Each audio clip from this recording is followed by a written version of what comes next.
नमस्कार दोस्तों, स्वागत है आप सभी का आपके अपने चैनल लीगल विस्तार पाठशाला पर, जहां हम आसान भाषा में बात करते हैं पैसे, निवेश और टैक्स के अपडेट्स की।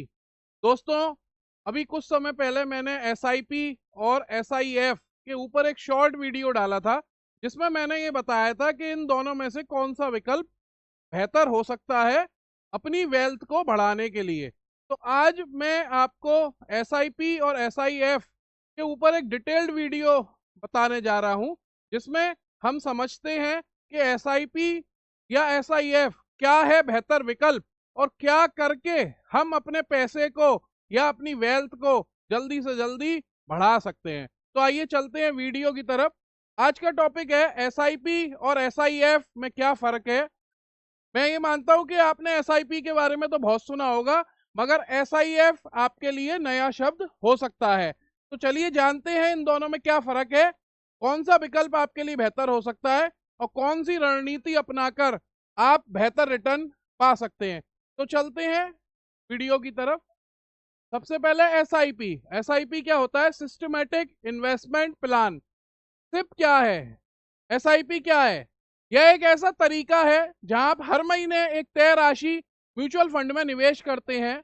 अगर मैं एग्जाम्पल लूं, मान लीजिए आप हर महीने 1,000 रुपए निवेश कर रहे हैं, तो एसआईपी आपके पैसे को हर महीने ऑटोमेटिकली म्यूचुअल फंड में डाल देता है। एसआईपी के फायदे क्या हैं? सबसे बड़ी बात, डिसिप्लिन्ड निवेश है। मैं ऐसा क्यों बोल रहा हूं? क्योंकि 1,000 रुपए हर महीने आपके बैंक खाते से कटते चले जाएंगे और म्यूचुअल फंड के अंदर इन्वेस्ट होते जाएंगे, जो आपको डिसिप्लिन करता है अपनी वेल्थ को निरंतर बढ़ाने के लिए। दूसरा, कंपाउंडिंग का फायदा। जैसे आज मैंने इस महीने 1,000 रुपए इन्वेस्ट करे, अगले महीने मैंने फिर 1,000 रुपए इन्वेस्ट करे, तो मेरा जो एनएवी है वो 2,000 रुपए पे हो जाएगी। धीरे धीरे कंपाउंडिंग होते होते, मान लीजिए मैंने 5 साल 10 साल तक अगर ये पैसा इन्वेस्ट करा, तो कंपाउंडिंग होते होते ये पैसा आगे तक बढ़ता हुआ मेरी वेल्थ को बढ़ा देगा। रुपए की औसत लागत, कॉस्ट एवरेजिंग करता है, क्योंकि इसमें जब हम इन्वेस्ट करते हैं तो कुछ, या तो हम डायरेक्ट इन्वेस्ट करते हैं तो हमें कोई ब्रोकरेज नहीं देनी पड़ती, बट अगर हम किसी म्यूचुअल फंड डिस्ट्रीब्यूटर के थ्रू इसमें इन्वेस्ट करते हैं तो थोड़ी सी ब्रोकरेज या कमीशन हमको पे करना होता है। लंबी अवधि में अच्छा रिटर्न। आप सभी जानते हैं एसआईपी के अंदर अगर मेरा गोल जितना बड़ा होगा उतनी बड़ी मेरी वेल्थ होगी। मतलब अगर मेरा टारगेट 10 साल का होगा तो मेरी वेल्थ अलग होगी, अगर मेरा टारगेट 15 साल का होगा तो मेरी वेल्थ और ज़्यादा होगी, अगर मेरा टारगेट 20 साल का होगा तो मेरी वेल्थ और ज़्यादा होगी। तो मेरा अपना ये मानना है कि इसमें हमें कम से कम 10 साल का तो इन्वेस्टमेंट लेके चलना चाहिए। अब मैं आपको एक उदाहरण बताता हूँ कि अगर आप 10 साल तक हर महीने 1,000 रुपए से एसआईपी में डालते हैं और मैं ये मान रहा हूँ कि आपको 12% का रिटर्न मिलेगा, तो आपका इन्वेस्टमेंट हुआ वो हुआ 1,20,000 रुपए, जिसको अगर मैं 10 साल बाद देखूं तो ये 2,30,000 रुपए हो सकता है, अगर 12% का मैं रिटर्न एज्यूम कर रहा हूं।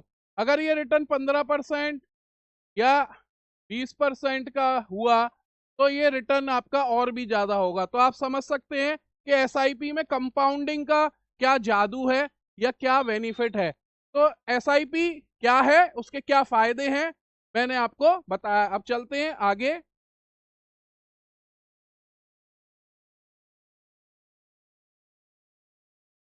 अब आते हैं हम एसआईएफ पे। ये एसआईएफ क्या है? Systematic investment facility. एसआईएफ क्या है? यह एक नया कॉन्सेप्ट है जो खासकर स्टॉक मार्केट में डायरेक्ट निवेश के लिए बनाया गया है। मतलब इसमें आप क्या करते हो, स्टॉक मार्केट के अंदर जो हमारा स्टॉक एक्सचेंज होता है, स्टॉक मार्केट है, वहां हम इसमें डायरेक्ट क्या करते हैं, पैसा अपना निवेश करते हैं। जहां एसआईपी म्यूचुअल फंड में इन्वेस्ट करता है, वहीं एसआईएफ आपको यह सुविधा देता है कि आप हर महीने एक निश्चित अमाउंट किसी निर्धारित शेयर पर या ईटीएफ में इन्वेस्ट कर सकें। मान लीजिए आप अगर कोई शेयर सोचते हैं कि आज मुझे रिलायंस के शेयर पे ही पैसा लगाना है, या मुझे टाटा के शेयर पे लगाना है, या मुझे जोमेटो के शेयर पे लगाना है, तो आप ऐसा एसआईएफ के द्वारा कर सकते हैं। या आप किसी ईटीएफ में पैसा लगाना चाहते हैं कि मैं गोल्ड ईटीएफ में पैसा लगा लूं या मिड कैप ईटीएफ में पैसा लगा लूं, तो ऐसा भी आप एसआईएफ के द्वारा कर सकते हैं। अब SIF कैसे काम करता है? मान लीजिए आप हर महीने 2000 रुपये रिलायंस के शेयर में इन्वेस्ट करना चाहते हैं, तो हर महीने आपके डीमेट अकाउंट से ये अमाउंट कट जाएगा और उस दिन के मार्केट प्राइस जो भी होगी उस शेयर की, उस शेयर को ये क्या करेगा, खरीद लिए जाएंगे उतने शेयर। सपोज आप 2000 रुपये में मान लो एक शेयर आता है तो एक शेयर, दो शेयर आते हैं तो दो शेयर, जितने भी शेयर आएंगे 2000 रुपये में वो उसी दिन जो भी प्राइस होगा उस पर ये आपके डीमेट अकाउंट में क्रेडिट हो जाएंगे। SIF के फायदे क्या है? शेयर मार्केट में नियमित निवेश, खुद की बनाई हुई पोर्टफोलियो, लॉन्ग टर्म में वेल्थ क्रिएशन। मतलब शेयर मार्केट में एक तो नियमित निवेश होता रहेगा, आपको लगातार अपना इन्वेस्टमेंट रखना पड़ेगा जिन जिन शेयर में आप इन्वेस्टमेंट करना चाहते हैं। इसमें आपको पोर्टफोलियो खुद ही बनाना पड़ेगा क्योंकि यहाँ आपने किसी भी म्यूचुअल फंड डिस्ट्रीब्यूटर की सहायता नहीं ली है। तो पोर्टफोलियो आपको खुद बनाना होगा। मतलब पोर्टफोलियो का मतलब है कि आपको ये खुद डिसाइड करना होगा कि आप कहाँ पर अपना पैसा लगाना चाह रहे हैं। इसके बाद लॉन्ग टर्म में वेल्थ क्रिएशन, कोई सीधा सा सिस्टम है, अगर आप लंबे समय तक चलेंगे तो लंबे समय में आप एक अच्छी वेल्थ क्रिएट कर पाएंगे, चाहे वो आप SIP करें चाहे आप SIF करें। दोनों में कंपैरिजन क्या है आइए अब समझते हैं। SIP में निवेश का जरिया क्या होता है? म्यूचुअल फंड के द्वारा हम SIP में निवेश करते हैं। और SIF में हम निवेश कैसे करते हैं? डायरेक्ट स्टॉक में या ETF में निवेश करते हैं हम।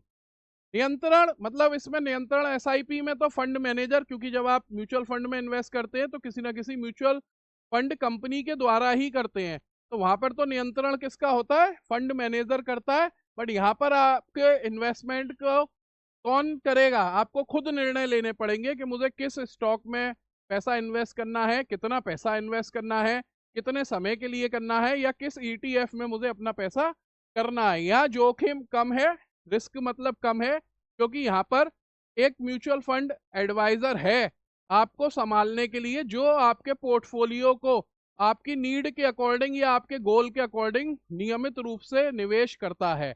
मगर यहाँ पर आप स्वयं निर्णय लेते हैं कि मुझे किस शेयर में इन्वेस्ट करना है, किस ETF में इन्वेस्ट करना है, तो यहाँ पर जो रिस्क है वो हाई होती है। खर्च की बात करूं तो यहाँ अगर आप, चूंकि म्यूचुअल फंड में जब आप जाओगे और किसी भी कंपनी की आप सेवाएं लोगे तो ऑब्वियस सी बात है वो कुछ ना कुछ आपसे चार्ज लेगी। तो यहाँ AMC की फीस लगती है, यहाँ ब्रोकरेज लग सकता है, क्योंकि आप डायरेक्ट भी अगर खरीदोगे तो किसी ना किसी ब्रोकर के थ्रू आप अपना डीमेट खाता तो कहीं ना कहीं ओपन करेंगे ही करेंगे, तो उसकी कुछ परसेंटेज ऑफ ब्रोकरेज आपको देनी पड़ सकती है। स्किल्स की बात करूं, मतलब नॉलेज की बात करूं, तो अगर आपको शेयर मार्केट के बारे में कुछ भी नहीं आता है तो भी आप SIP करके अपनी वेल्थ क्रिएट कर सकते हैं। मगर अगर आप SIF को चुनना चाहते हैं तो फिर इसमें आपको मार्केट की नॉलेज होना जरूरी है, जिससे कि आपको ये पता चल सके कि आपको कौन सा शेयर चुनना चाहिए, कितने शेयर लेने हैं, कितना निवेश करना चाहिए, कितने साल के लिए निवेश करना चाहिए, ताकि आप एक अपनी अच्छी वेल्थ बना पाएं। अगर मैं साधारण शब्दों में समझूं तो SIP उन लोगों के लिए है जिनको फाइनेंशियल प्लानिंग में नए हैं, मतलब जो लोग अभी तक कुछ पैसा इन्वेस्ट नहीं कर पाए हैं और अब वो चाहते हैं मार्केट में पैसा इन्वेस्ट करना, तो उनके लिए सबसे आसान विकल्प SIP है, क्योंकि इसमें रिस्क कम होता है। SIF उनके लिए है जिनको स्टॉक मार्केट की थोड़ी बहुत समझ है और वो खुद निवेश के फैसले लेना चाहते हैं, मतलब उनको खुद लगता है कि वो खुद अपना पोर्टफोलियो बनाकर एक अच्छी वेल्थ क्रिएट कर सकते हैं। अब SIP और SIF इनमें से आपको किसको चुनना बेहतर होगा? अब बात करते हैं, आपके लिए SIP अच्छा है अगर आप SIP में जा सकते हो अगर आप रेगुलर इनकम से हर महीने थोड़ा थोड़ा निवेश करना चाहते हैं। मतलब अगर आप एक निश्चित राशि हर महीने इन्वेस्ट करना चाहते हैं तो आपके लिए SIP बेस्ट है। आपके पास शेयर मार्केट का कोई अनुभव नहीं है तो भी आप SIP में जा सकते हैं। किसी ना किसी म्यूचुअल फंड में पैसा लगाइए और वो आपके पोर्टफोलियो को आगे आपके गोल के अकॉर्डिंग मैनेज करेगा।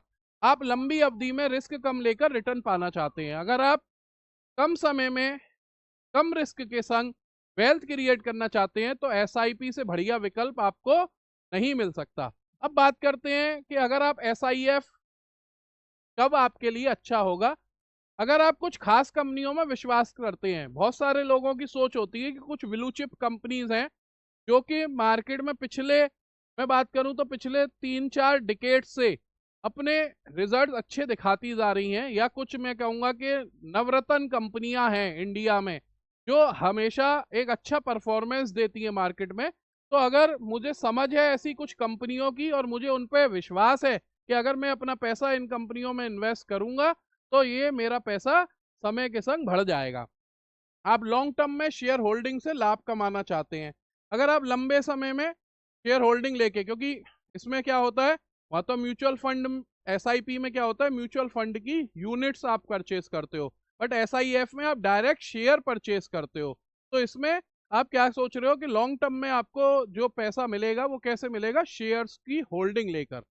आप मार्केट की चाल को थोड़ा बहुत समझते हैं, मतलब आप ये समझ पाते हो कि आज मार्केट डाउन जाएगा, या अगर सपोज बजट आया है तो क्या मार्केट उठेगा या गिरेगा, या अगर कोई विपरीत परिस्थिति पैदा हो गई है तो उस केस में हमारा मार्केट ऊपर जाएगा या नीचे जाएगा, ऐसी समझ आपको होनी चाहिए। तभी आपको एसआईएफ के जरिए अपना पैसा निवेश करना चाहिए।